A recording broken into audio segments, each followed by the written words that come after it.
From Hollywood, it's time now for... Johnny Dollar. This is Harry Branson at Philadelphia Mutual Life and Casualty Company. Oh, hello, Harry. What's with you? John, I have a case I'd like you to handle for us. It's somewhat unusual. Have you ever handed me one that wasn't completely screwy? I said unusual. And I said screwy. So now that we understand each other, what's it all about? Well, absolutely nothing yet. But I'm very apprehensive about one of our Oh, clients. Harry, you're the biggest worrywart I ever knew. What was that? I said, who is this client? Oh, Dr. Walter Merrill. Merrill? The scientist? That's right. Nobel Prize winner? The man who worked out the molecular orbital contraction something or other? Yes, that's the one. As I say, John, I'm worried. Well, who wouldn't be about him? I'll be right down to see you.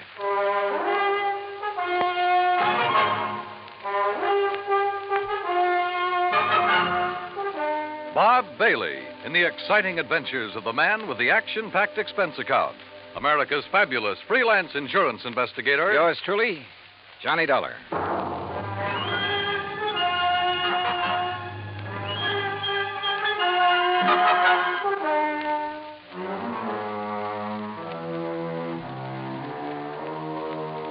Expense account submitted by Special Investigator Johnny Dollar to the Philadelphia Mutual Life and Casualty Insurance Company in Philadelphia. Where else? Following is an account of expenses incurred during my investigation of the clever chemist matter. Expense of transportation and incidentals, Hartford to New York to Philadelphia. I didn't even stop to check my bag, but headed directly for the Philly Mutual building on Walnut Street. Harry Branson is a good insurance man, but a great worrier. Nonetheless, he'd given me some pretty important, too. And after all, what do we live for? There you are. Keep the change. Thanks, Doc. John, what took you so long? Oh, now, what's the matter, Harry? Forget to pay the rent on your office or just forgot the key? No, John, as a matter of fact, I have the key right... This is hardly the place for levity. Well, surely you haven't been waiting here on the sidewalk ever since you called me. No, I haven't, but by checking plane schedules, I was able to determine when you'd arrive almost to the minute, and not wanting to waste time taking you upstairs to the office. Pretty urgent matter, huh? For you should be here shortly. What? Well, now, usually I arrange these things myself, Harry. Yes, and how we pay of you. Oh, Harry, you touch me to the quick. Oh, now, please don't misunderstand me. I don't mean that there's ever anything really dishonest about You your don't? expense account. Well, It's only... you ought to. Believe me, I'll pad it to the hilt if I think I can get away with it. Anyway, the most important reason for engaging the car was so that you can leave immediate... Malaga. Yes, New Jersey. It's a... Oh, is that where Dr. Merrill is? Yes, as is his custom, he chooses to work in some isolated spot where he can't possibly be disturbed. He and his colleague, that is. Colleague? I always heard that he worked alone, freelance. And you heard right. However, he now has a Professor Theodore Nash with him. Nash? One of according to Dr. Merrill. Never heard of him. John, they're working together on what I'm sure is some top secret project. Oh? Oh, say, wait. Didn't Merrill have something to do with the early rocket experiments? Precisely. Which is why I suspect their present work may have something to do with the space satellite or intercontinental missiles or something of the sort. Yeah, possible. But what has all this got to do with you? Their insurance. Dr. Merrill has had a policy with us for some years. $25,000. Oh, and He took out a policy for $10,000. beneficiary? Nash made Dr. Merrill his beneficiary. Oh, well, that sort of thing is often done between men working together. Harry, you know that. Yes, so that if anything happens to one, the other will be financially able to carry on what they've started. Sure, right. Which is no doubt why Dr. Merrill changed the beneficiary of his policy to Theodore Nash. So, what's the worry? No sooner was the change made than I received a letter of protest from Dr. Merrill's daughter. Who's she? Mrs. Howard Harding. She and her husband live in West Philadelphia. He's a welder for an aviation company, I think. Well, what did she base her protest on, Harry? She claims her father must have been coerced into changing the policy. Oh, now, wait a minute. That sounds like the hungry relative who complains about being cut out of the will. It might. If Mrs. Harding weren't a perfectly well-balanced, intelligent, and I'm sure quite unselfish person, a completely... Is she good-looking? Well, yes. And real sweet to you? Yes, she is. Well, now, John, I don't know what you're trying to imply. They do it every time. John. Particularly when there's a bit of money involved. Good-looking insurance broker like you. And you're a bachelor, too, aren't you, Harry? Oh, John, you're pulling my leg. Oh, Harry. But then I guess we're all suckers for someone like that. That has nothing to do with it. I've had these hunches before, John, and they've always been right. Even you will have to admit that. Yeah, I'll confess that in the cases I've handled for you so far. Why don't you call up Dr. Merrill? I think the quaint old fellow would die rather than have a phone near enough to disturb him in his work. Oh, there's your rental car waiting at the curb. So off you go, John, and see what you can find out. Okay, Harry. It all sounds like a lot of nothing you're worried about, but as long as you're willing to pay for it. And I always did like South Jersey this time of year. I drove across the Delaware River Bridge into Jersey and headed for Route 45 to Westville, Woodbury, and finally Pittman, where I picked up Route 47. What Harry had said was true. These hunches of his had a remarkable way of panning out. And yet, who was I to complain? After a pleasant hour's drive through cranberry bog and farm country, through miles of orchards and the intoxicating odor of the peach blossoms, I pulled into the quiet little town of Malaga. Population, I'd say around 500. First stop, the post office. Dr. Merrill? Yeah, sure. You go back the way you came, about a mile, till you see the name Wampus Bung. Wampus what? Wampus means cat. Bung, bungalow. Wampus Bung. Yeah. Yeah, the doctor and the professor got the fourth cottage beyond it. White one with a fence around it. Yeah, good, thanks. And if you don't mind, you can take their mail out to them. They haven't been in to pick it up 4 or 5 days now. Oh? Nothing wrong, is there? Well, who'd know? The way those two keep to themselves. Well, you'd think whatever they're working on was the atomic bomb. Yeah, well... Just to be sure, you let them know that you're at the gate now before you try to go through the fence. Oh, what's that supposed to mean? The professor sees you prowling around, he's liable to take a shot at you.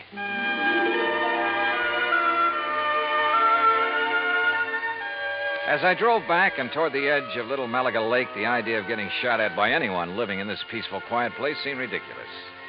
The lake itself, by the way, looked pretty inviting. I made a mental note to come back here on my own sometime after the fishing season opened. As the postmaster had indicated, the fourth cottage beyond Wampus Bung was heavily fenced in, so I gave notice of my arrival.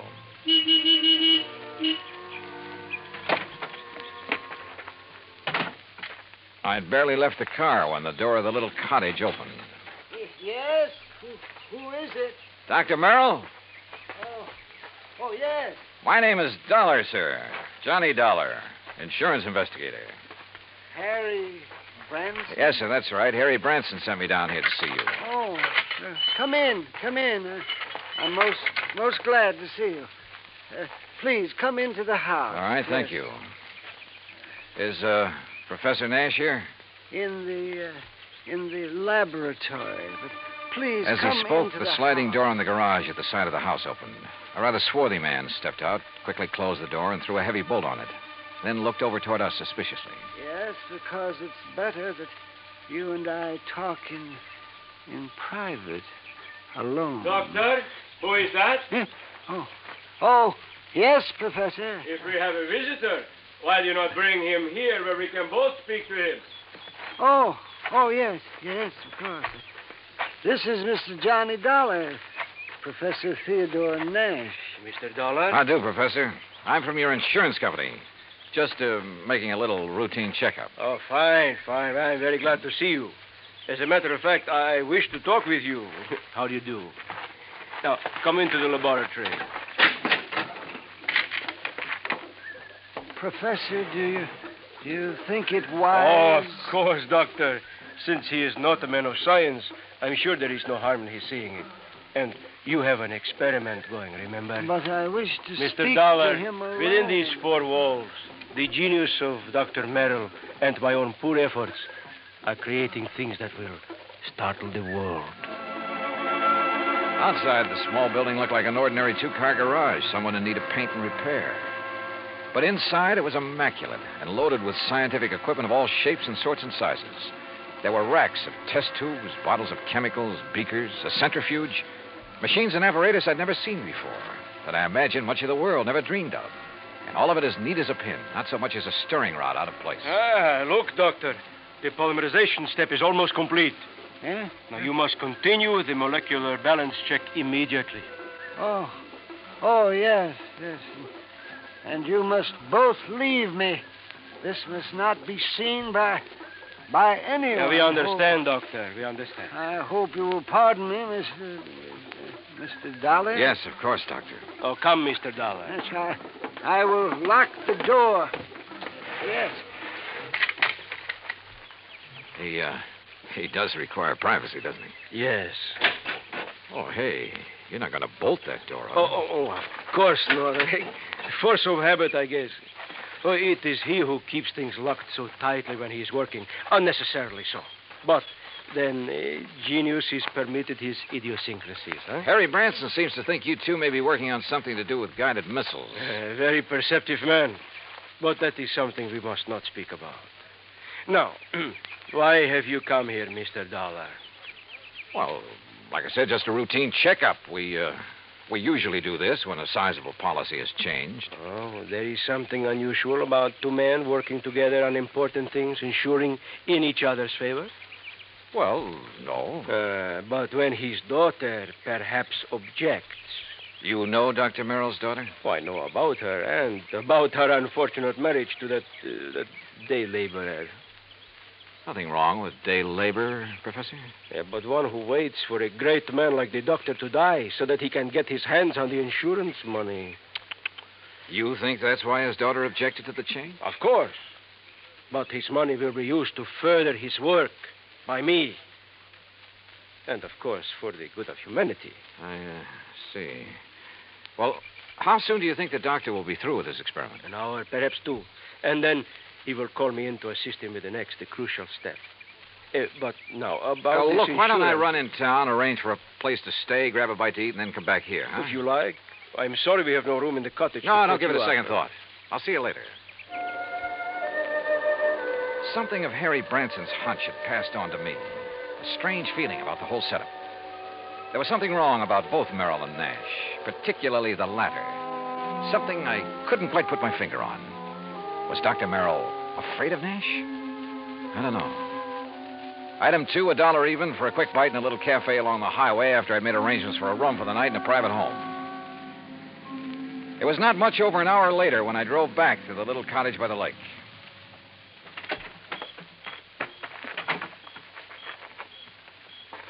And then I heard it.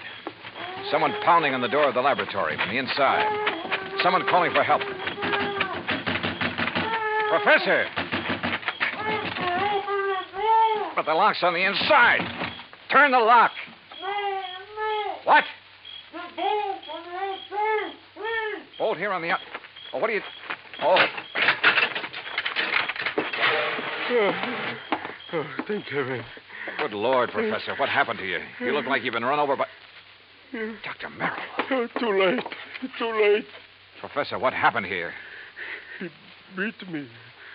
Threw acid at me. The doctor? No, the man who... Then he killed the doctor with a gun. He killed him. Who, Professor? Who? I don't know.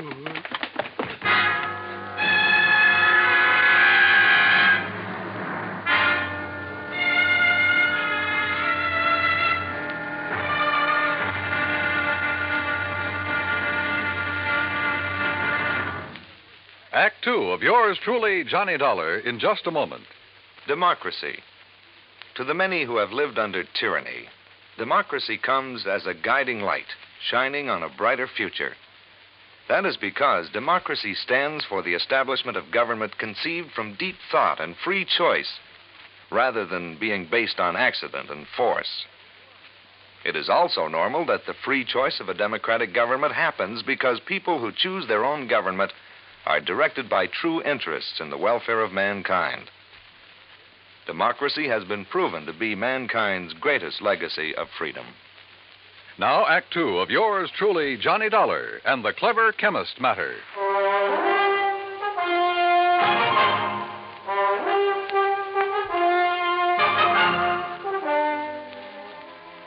Expense account item 3, $10 for the services of one Dr. Frederick Foote, the only resident medico in the little town of Malaga, New Jersey.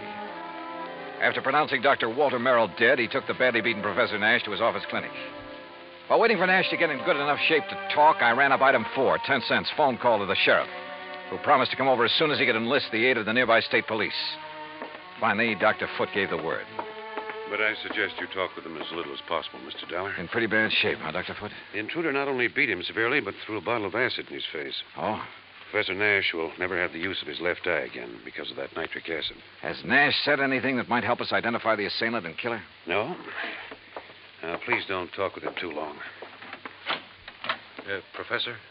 Yes? Yes. Hello, Professor. Oh, Mr. Dollar. I will never see again with my left eye. He has told me. Yes, I know. I'm sorry. But the great Dr. Merrill, he is dead. What a loss. Professor.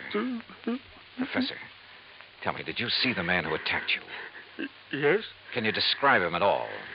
Yes, young, not more than 30, 5 feet, 6 or 8, very heavy, Yes. stocky, and black curly hair. Yeah? Hands like a working man, laborer. Come. Have you ever seen this man before? No, Oh, here. Some water. Thank you.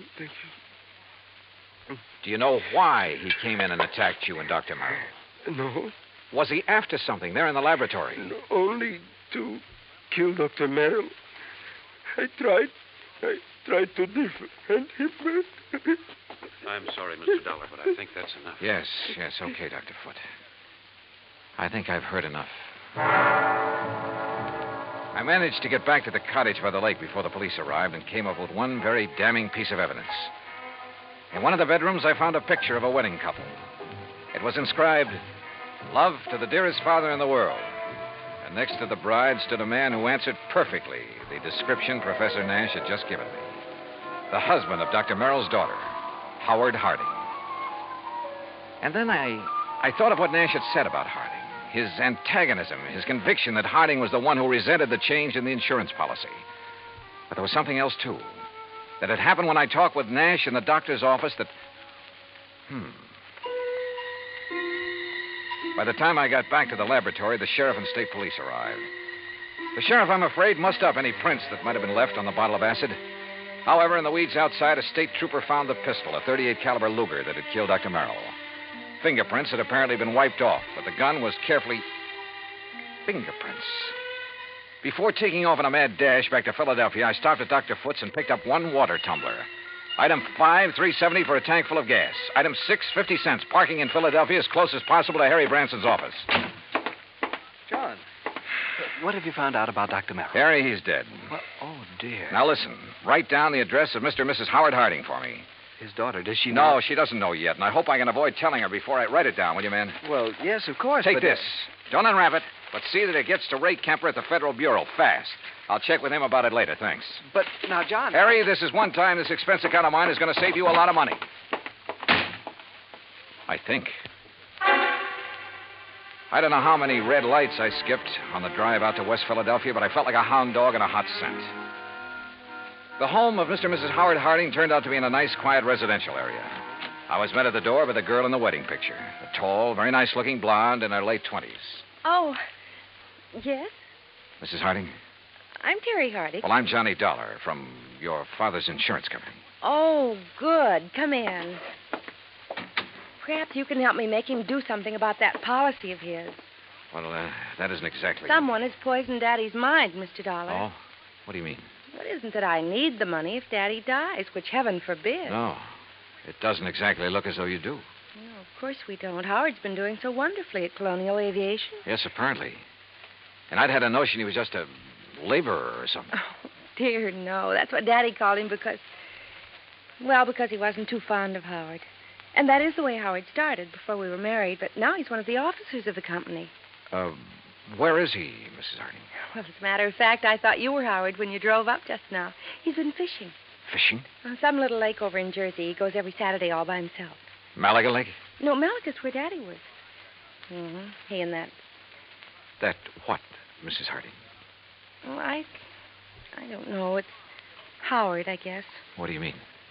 Howard has never liked or trusted him, even though they've never actually met. When Daddy changed his insurance to name that professor, there is something wrong about that man, Mr. Dollar. What, Mrs. Harding? I don't know. Daddy always worked alone until he came along. Daddy's such an alert, bright-eyed little busybody in spite of his Wait a age. minute. Your father... Like a cute little wound-up spring, hopping about like a... Mrs. Harding. Yes? Mrs. Harding, when I saw your father... You've seen Daddy. Well, then you know what I mean. He was tired. Almost in a daze. He spoke with difficulty. Oh, no, you're mistaken. He chatters away like a jaybird. What is it, Mr. Dollar? Oh, he must have been doped. He looked as though... Hi, honey. Well, I'm just as lousy a fisherman as usual. Not a single... Oh, excuse me. Mr. Harding, just tell me one thing. Well, that depends. Who are you? Mr. Dollar's from the insurance company, darling. Not Johnny Dollar. Yeah, that's right. Well, I've certainly heard of you. Tell me... No, you tell me, Harding. Where have you been? Why, fishing. Where? Over in Jersey. Where in Jersey? Little private lake. Where? Over near Mount Holly. One place I know of where nobody else ever goes, where I can get rid of the cobwebs at my job. Hey, wait a minute, Dollar. What is this? Harding, you've been identified as the man who murdered Dr. Walter Merrill. What? I'm sorry, Mrs. Harding. I'm sorry, but it's true. No. What are you talking about, Dollar? You didn't know about it? Of course not. How could I? Where did it happen? How? At his place in Malaga. Oh, Professor Nash. I'll kill that man. You'll take it easy. You seem to forget that so far you're the only suspect in the case. You're out of your mind. If it was anybody, it was that Nash. Never have trusted that man. And the insurance policy. If anybody killed Dr. Merrill, it was that professor. Now listen to me. Nash was with Dr. Merrill when he was killed there in his laboratory. Of course he was. But Nash was attacked also, beaten, acid thrown at him. He lost the sight of one eye because of it. And I tell you... You sure? Yes, of course I'm sure. It was I who found them. Nash beating against the inside of the door of that laboratory crying for help. A door that was bolted on the outside. But, Dollar, You're sure of that? I'm sure. Well, I still think... Oh, Terry, I'm sorry, honey. Here, let me... Howard, it's so terrible. Better answer that phone, Howard.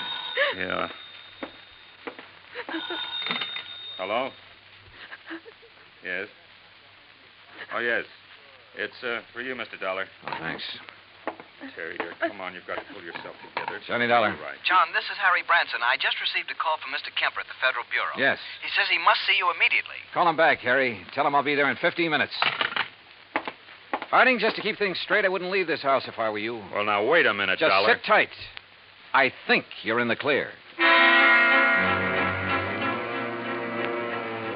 More red lights got passed up on my way into the Philadelphia offices of the Bureau. So Ray Kemper felt that whatever he'd found was important. If so, it would back up one of my suspicions.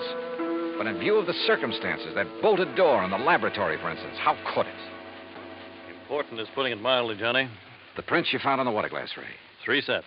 1, yours. Yeah, well, naturally. 2, Dr. Frederick Foote, who is currently practicing medicine. I know, in the town of Malaga, New Jersey. That's where the glass came from. Oh, but the 3rd set of prints. Yes.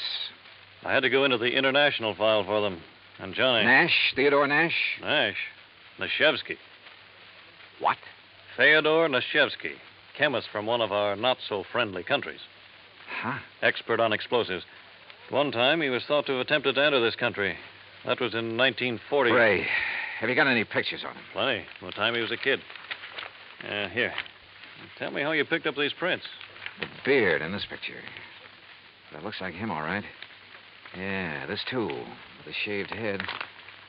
Almost as though he tried to keep changing his appearance. Johnny... Oh, wait a sec. This picture of him as a youngster, this eye patch on his left eye. Our dossier is pretty complete. He was quite an athlete until he injured that eye. But it doesn't show in these other pictures, and he hasn't a glass eye. No, his eye always looked perfectly natural. But now, Johnny, if you have information... Ray, this has done it for me, thanks. Hey, now, just a I'll minute. see you. Hey, Johnny! This is Kemper. Give me a man to tail Johnny Dollar. All the way back to Malaga, New Jersey, I hoped my rental car would hold together. It did, in spite of the fact I pushed it all the way. International intrigue is a bit out of my line, but this time, so help me, I was beginning to feel like an FBI man. I stopped at State Police headquarters along the way, and according to them, Nash was off the hook. Not only because of the acid thrown in his face, but even more important, because of my own testimony that I'd found them locked in that laboratory. I stopped again at the lab. Nothing. Then back to Dr. Foote's office. Very well, Mr. Dollar. When they arrive, I'll insist that they wait for you. All right, thanks, Doctor. Well, Professor, you're sitting up. Oh, have they found anything, Mr. Dollar? Have they found the man who attacked us and killed poor Dr. Merrill? Professor, I think I have. Oh? But tell me something. Yes, of course. Your government doesn't pay you very well, does it? Merrill and I were not working for the government, Mr. Dollar. Although, of course, the results of our work... I'm talking about your government, your own real boss. I do not understand. No doubt it's very much interested in anything this country develops in the line of guided missiles, that sort of thing. Mr. Dollar. Now, let me go on. Merrill was doing important work. Stuff that would be of great value to any country in the world. Of course. Your country would have paid you well for the results of his work. But, brother, they'll never get it. I do not know what you are talking Money, about. the loot from Merrill's insurance, sure. Sure, it was enough to get you out of here after you'd gained the knowledge you need of Merrill's work. See here, Dollar. After you'd killed him, before he could give to his country, the United States, what he'd invented. You are a fool. I was beaten, The poor too. old man put up a pretty stiff fight, didn't he? Do you think I would have done this to myself? You My gave eye... yourself away earlier when you reached out for a glass of water I handed you right here in this room. A man who'd lost his sight in one eye would have lost his aim until he got used to it. Funny, though, it didn't come to me until You later. are mad. You haven't seen out of that left eye since you were a kid. I tell you are mad. And a little acid burn to make it look like somebody had thrown it at you would be well worth the alibi it gave you. Fyodor.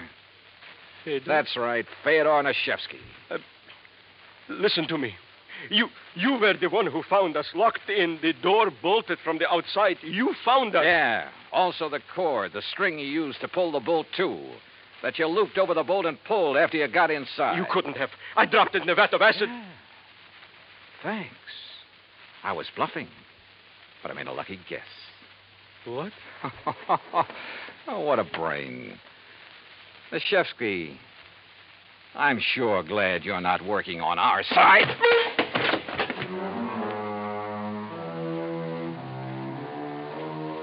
The capsule he fished out of his pocket never got to his mouth. And I'm afraid he won't see very well out of his other eye for a while. My knuckles still hurt. And it was lucky for him that the police arrived. I'm afraid I don't like guys like him. Expense account total, including all the incidentals I could think of, and transportation back to Hartford, $84.35. Remarks? Well, don't beef on this one, Harry. The criminal, in spite of being the named beneficiary, doesn't get paid. Yours truly, Johnny Dollar.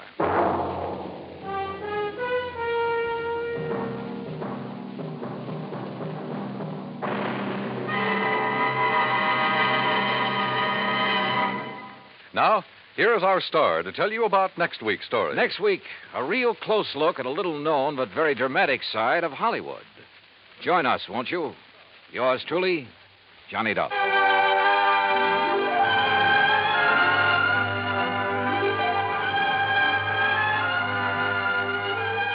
Yours truly, Johnny Dollar, starring Bob Bailey, originates in Hollywood. It is produced and directed by Jack Johnstone, who also wrote tonight's story.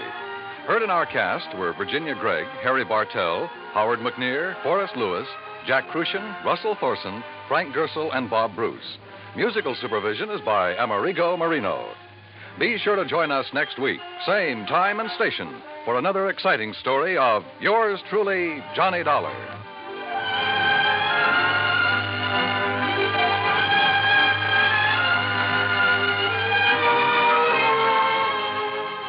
Johnny Dollar has come to you through the worldwide facilities of the United States Armed Forces Radio and Television Service.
You've been listening to the OTR Gold Network.